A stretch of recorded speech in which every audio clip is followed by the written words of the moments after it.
High court తీర్పు ఎమ్మెల్యేల అనర్హత పైన నేడు ఇచ్చినటువంటి తీర్పు బీఆర్ఎస్ పార్టీకి చెంప చెల్లుమణేలా వచ్చిన తీర్పుగా మేము భావిస్తున్నాం.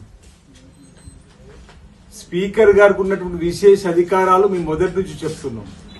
అసలు అనర్హత పిటిషన్లు ఇంకా స్పీకర్ దగ్గరికి చేరుకోలేవు.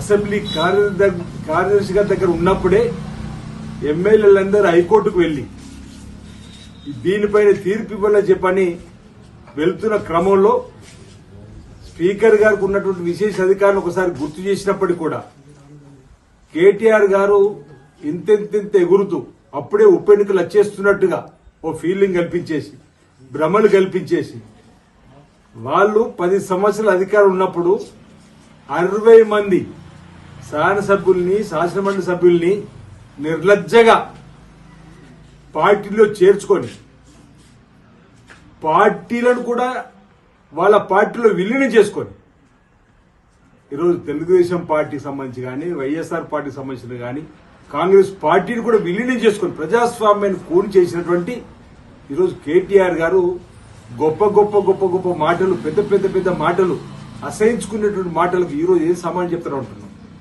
ఈరోజు స్పీకర్ గారికి కాల పరిమితి కూడా విధించలేదు హైకోర్టు.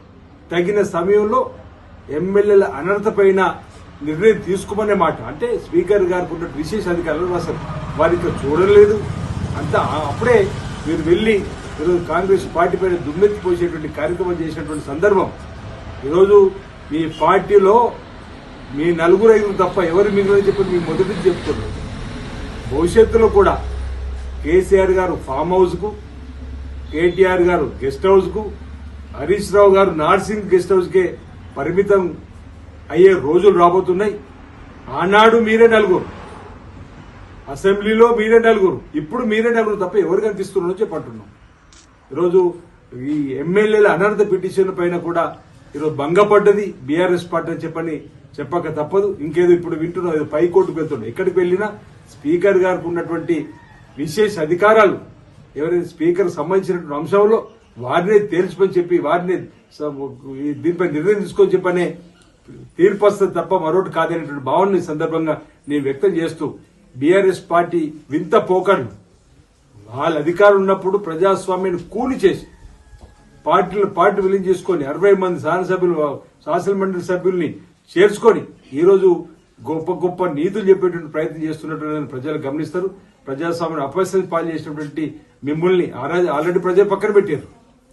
ఈరోజు మీరు నైతిక విలువలను ఏనాడైతే 60 మంది ఎమ్మెల్సీని తీసుకున్న రోజే కాళేశ్వరంలో కలిపారు.